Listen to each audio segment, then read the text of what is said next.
просто си увеличил звука на света прекалено силно.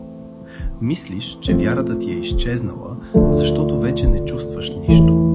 Уморен си да седиш на този диван и да превърташ стотици видеа, търсейки знамение, докато душата ти просто има нужда от тишина. Спри да търсиш отговори в екрана. Виж Илия. Той не намери Бог в силния вятър или в земетресението. Намери го в тихия и нежен глас.